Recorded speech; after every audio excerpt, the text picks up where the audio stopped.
Assalamualaikum warahmatullahi wabarakatuh. Perkenalkan, nama saya Arsya Undubrianti dengan NIM G0023025 dari kelompok A3. Jadi di sini saya akan menjelaskan tentang laporan praktikum anatomi pada blok 1.2. Jadi yang pertama, OSA yang menyusun artikulatio terkait ACL injury itu penjelasannya sebagai berikut. Jadi ligamentum cruateum anterius atau ACL menghubungkan antara os femoris dan os tibia. ACL naik ke atas dari area intercondylaris anterior os tibia ke permukaan ventral condylus lateralis os femoris. ACL menjamin kontak persendian femur dan tibia dan menstabilkan artikulatio genus terutama di bidang sagital. Jadi ini ada gambar untuk posisi untuk anterior dan posterior. Jadi pada bagian sini itu terdapat area, pada bagian sini itu ada area intercondylaris anterior, dan selanjutnya pada bagian sini itu ada bagian condylus lateralis. Untuk bagian sini ada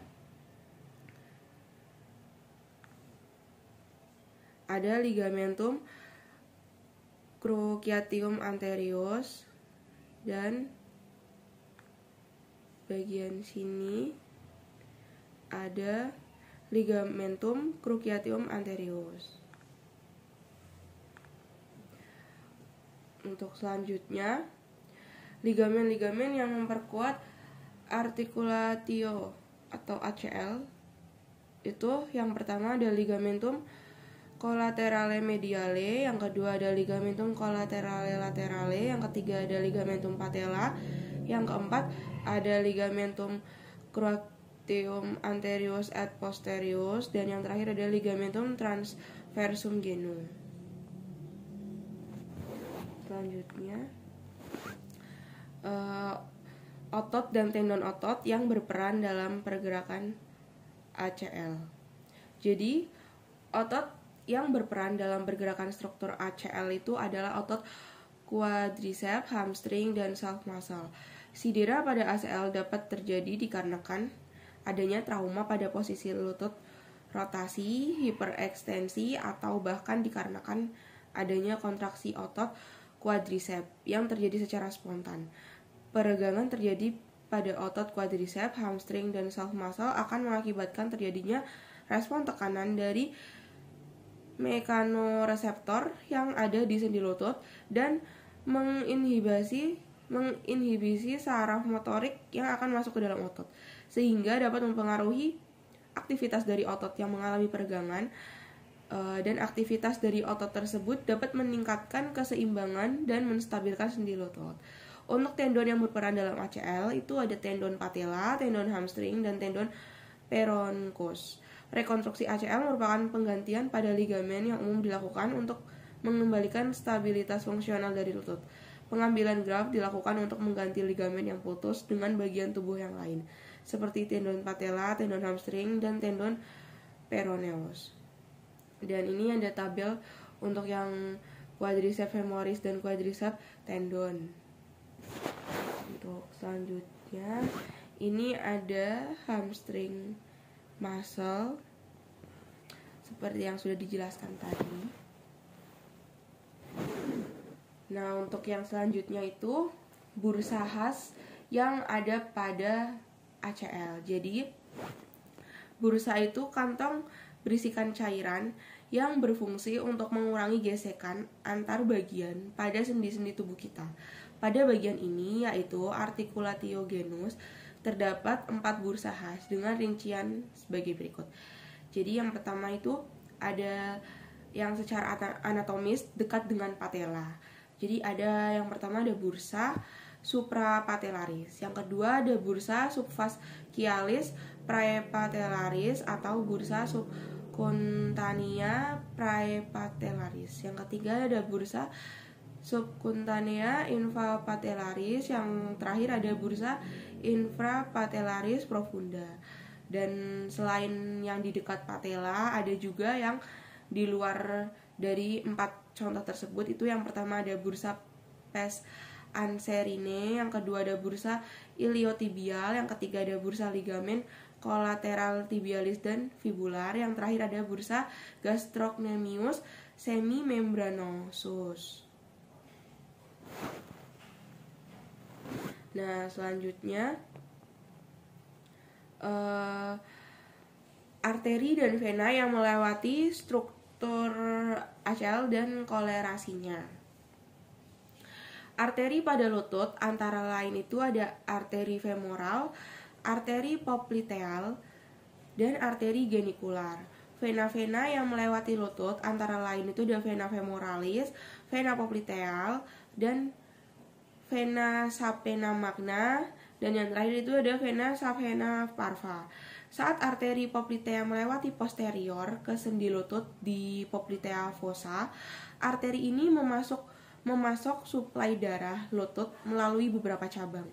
Arteri-arteri ini genikular superior medial dan lateral, sural medial dan lateral, genikular tengah, arteri genikularis inferior medial dan lateral, dan arteri rekuren tibialis posterior memasok sendi lutut dengan cabang tibialis anterior, yaitu arteri rekuren tibial anterior. Arteri genikular superior dan inferior melintasi sekitar lutut untuk mencapai struktur anterior, dan arteri genikular tengah menembus kapsul sendi posterior untuk memasok ligamen cruciform. Drainase vena dari struktur dalam mencerminkan suplai arteri mengalir ke vena poplitea yang ditemukan tepat di lateral arteri poplitea di fossa popliteal. Cabang-cabang nervus femoralis mempersarafi sensorik secara anteromedial, dan cabang saraf skiatik memasok aspek posterolateral lutut. Nervus tibialis terletak di dalam fossa poplitea yang berhubungan erat dengan pembuluh darah poplitea dan mensuplai struktur posterior profunda lutut.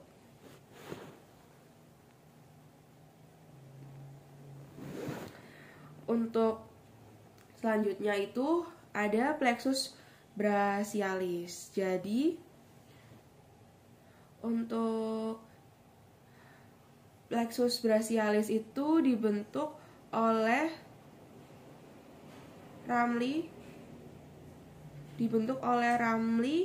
anteriores saraf spinal segmen medula spinalis cervical bawah dan torakal atas C5 sampai T1. Awalnya ramli anteriores bersatu untuk membentuk 3 trunkus atau trunci yang kemudian tersusun kembali di setinggi klavikula membentuk 3 fasciculus atau fasciculi. Fasciculus ini diberi nama sesuai dengan posisinya terhadap arteri axillaris menjadi fasciculus lateral, medial, dan posterior. Plexus brachialis memiliki 2 bagian topografi. Pars supraclavicularis yang terdiri dari trunkus dan saraf perifer yang berasal dari trunkus atau ramus anterior saraf spinalis C5 sampai T1. Pars infraclavicularis terdiri dari fasciculus.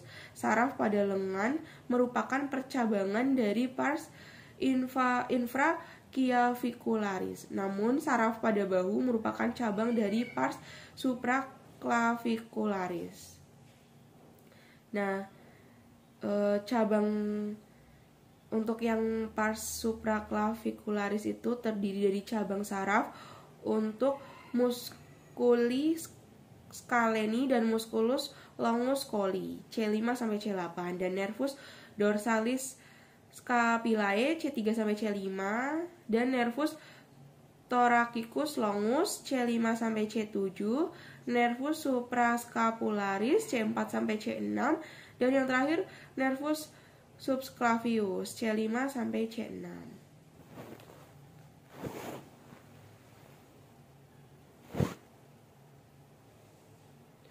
Nah, selanjutnya untuk plexus brachialis C5 sampai C1 itu di persarafan lengan sisi kanan dilihat dari ventral. Itu yang ini. Gambarnya yang sebelah kanan ini.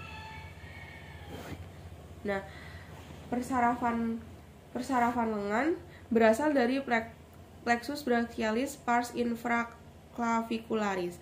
Fasciculus posterior bercabangan menjadi nervus axillaris dan nervus radialis.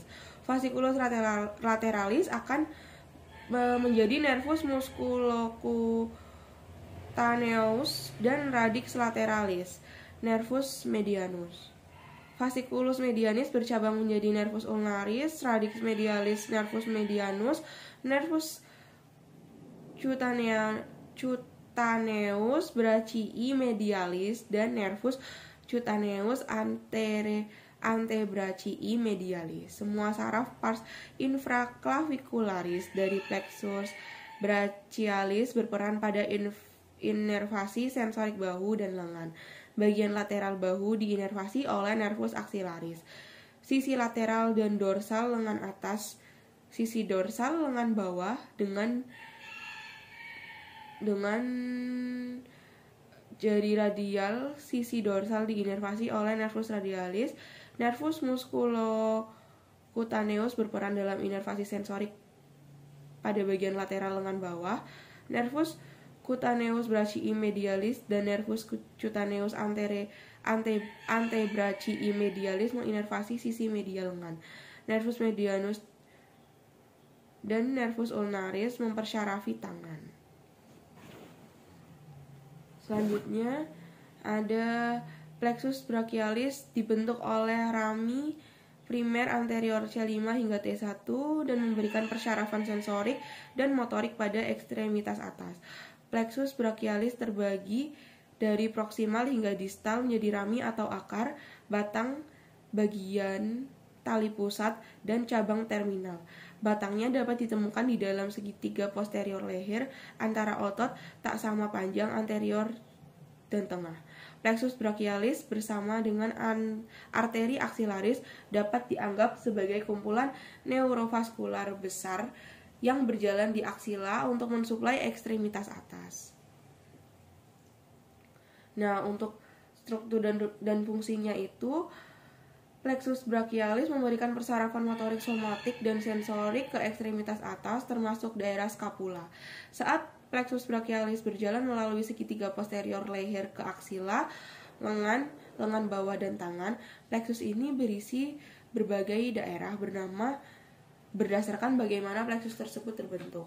Rami ventral dari saraf tulang ke belakang C5 hingga T1 sering disebut sebagai akar plexus brachialis, berkumpul untuk memungkinkan serat-seratnya bercampur membentuk batang superior, inferior, dan tengah.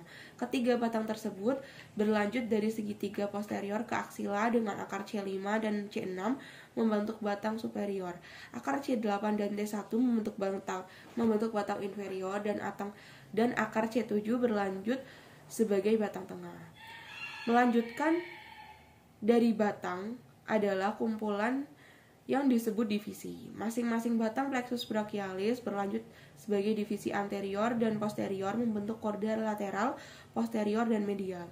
Ketiga tali pusat, yaitu posterior, medial, dan lateral, terbentuk dari bagian anterior dan posterior dan diberi nama berdasarkan hubungannya dengan dua bagian arteri aksilaris.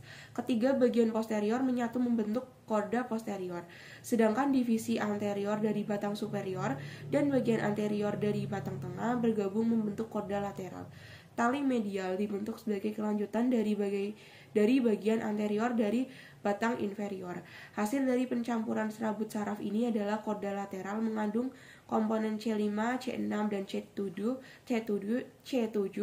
korda medial dengan kontribusi dari C8 dan T1, dan korda posterior yang membawa serabut dari seluruh tingkat plexus brachialis C5 ke T1.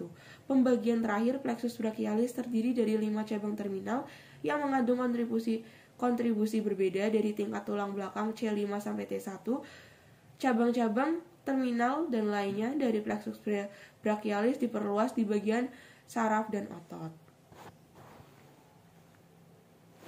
Selanjutnya, perjalanan dan pembagian plexus brachialis hingga menjadi nervi di perifer. Dua saraf berasal sepenuhnya dari akar plexus brachialis, seperti saraf scapula dorsal dan saraf torak panjang. Saraf scapula dorsal berasal dari rami C5, sedangkan saraf toraks panjang berasal dari rami C5, C6, dan C7. Kedua saraf tersebut sering terlihat menusuk otot scalenus tengah. Saraf torak panjang mempersarafi otot serratus anterior dan berjalan bersama arteri toraks lateral. Saraf scapula dorsal menginervasi otot levator scapulae, otot rhomboid mayor dan minor, dan dapat berjalan bersama arteri scapula dorsal jika ada. Ada juga kontribusi dari akar C5 ke saraf phrenicus. Dua saraf biasanya bercabang dari batang superior, sedangkan batang inferior dan tengah tidak memiliki cabang. Saraf suprakapular dan saraf subclavia berasal dari batang superior dan mengandung tingkat tulang belakang C5 dan C6.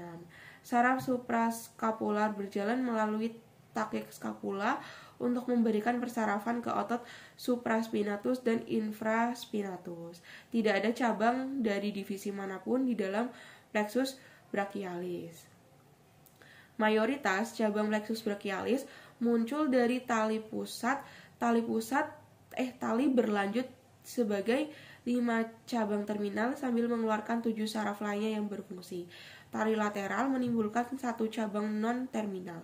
Saraf pectoralis lateral yang berisi tingkat tulang belakang C5 hingga C7 akan mempersarafi otot pectoralis mayor.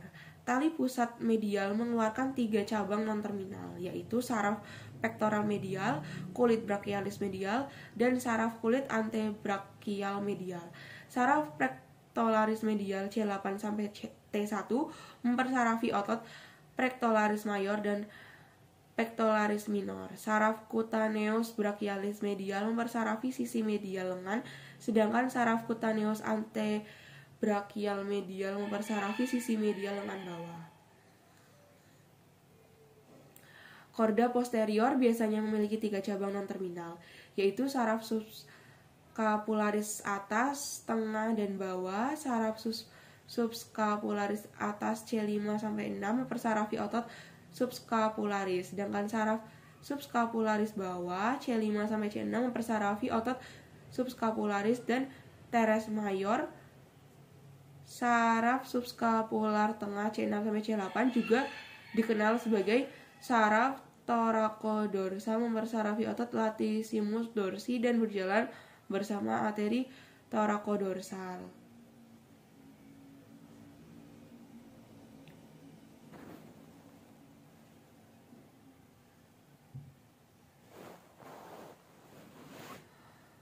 Untuk 5 cabang terminal plexus brachialis adalah saraf musculocutaneus, median, ulnaris, axillaris, dan radial. Saraf musculocutaneus C5 sampai C7 seluruhnya dibentuk oleh tali lateral dan memberikan persarafan motorik ke otot-otot kompartemen anterior lengan, seperti otot bicep brachii, coracobrachialis, dan brachialis. Setelah ia melepaskan serabut motoriknya di kompartemen anterior, saraf musculocutaneus menjadi saraf kulit antebrachial lateral dan memberikan persarafan kulit ke lengan bawah lateral atas. Yang kedua ada saraf medianus C6 sampai T1 dibentuk oleh kontribusi dari korda medial dan lateral. Yang selanjutnya ada saraf ulnaris C8 sampai C8 sampai T1 seluruhnya dibentuk oleh sumsum medial. Untuk 2 cabang terminal yang berasal dari korda posterior adalah saraf axillaris dan saraf radial. Saraf axillaris itu C5 sampai C6 memasuki daerah scapula melalui ruang segi 4 untuk mempersarafi otot minor, deltoid, dan teres. Untuk saraf radial C5 sampai T1 merupakan kelanjutan dari korda posterior dan memberikan persarafan motorik ke seluruh otot di lengan posterior dan lengan bawah.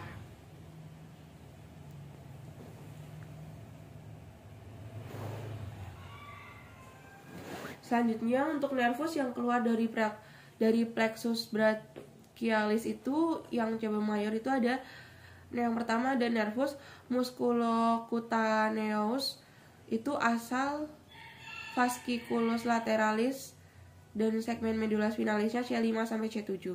Yang kedua ada nervus axillaris, asal fasciculus posterior, segmen medula spinalisnya C5 C6. Selanjutnya ada nervus median, asal fasciculus medialis dan fasciculus lateralis, segmen medula spinalis C5 C6 sampai T1.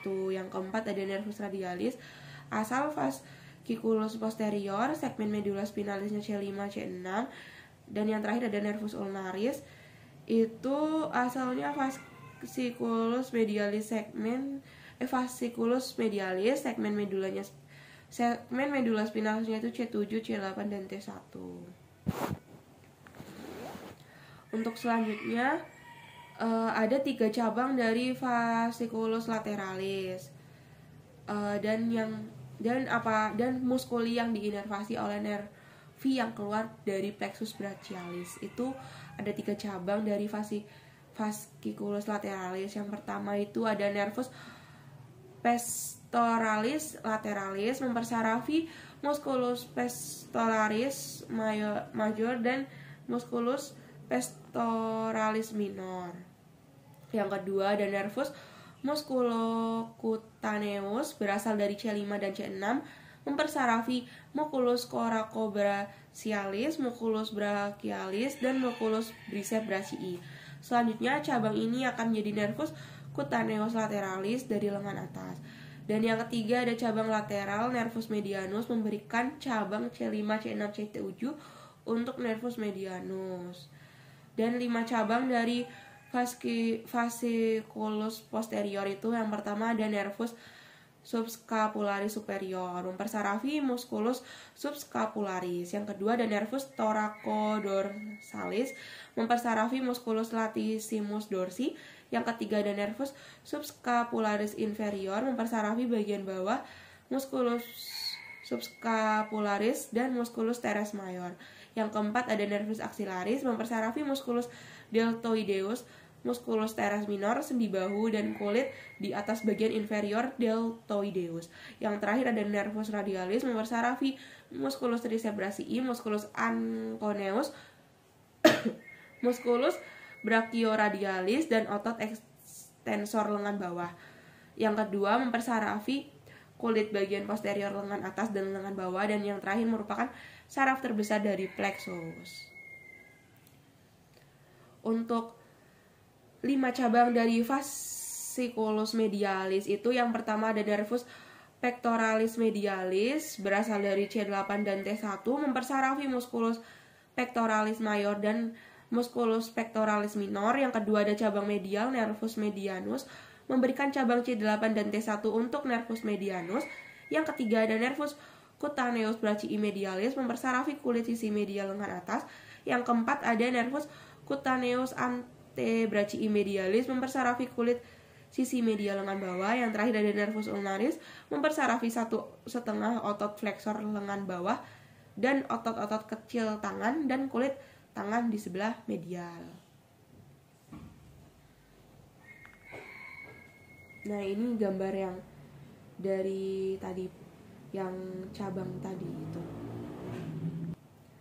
Nah, untuk yang selanjutnya ada musculus penyusun regiodorsum extremitas superior dan cara mudah untuk menghafalkannya. Jadi yang pertama itu ada musculus trapezius, yang kedua ada musculus latissimus dorsi, yang ketiga ada musculus levator scapulae, yang keempat ada musculus rhomboideus mayor, dan yang terakhir ada musculus rhomboideus minor. Cara mudah menghafalkannya itu T2L 2R. Nah, ini ada muskuli.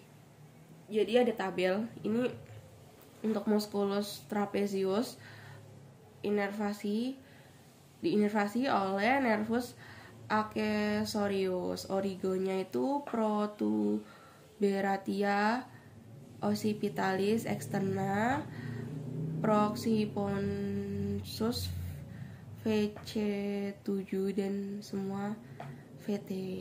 Insertionya ada clavicula, spina scapula, dan acromioni. Ya, ini tabelnya bisa dilihat dan dibaca. Nah, untuk selanjutnya itu jadi winged scapula itu ada dua, yaitu medial dan lateral. Ditentukan oleh border scapula. Jika border scapula mengarah ke medial, maka disebut medial winged scapula. Jika mengarah ke lateral, maka disebut lateral winged scapula. Cedera itu nervus thoracalis longus menyebabkan dysfunction atau cedera pada musculus trapezius.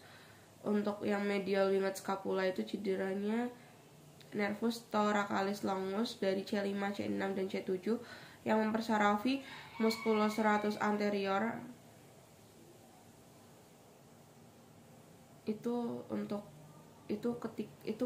Ketika lumpuh, medial scapular border geser dari thoracic dan jadi menonjol selama fleksi bahu. Untuk lateral winged scapula ini cederanya nervus accessori dan musculus trapezius superior menjadi atrofi atau mengecil dan rata. Lateral border dari scapula jadi lebih nonjol saat abduksi bahu. Ya, ini ada gambar medial winged scapula.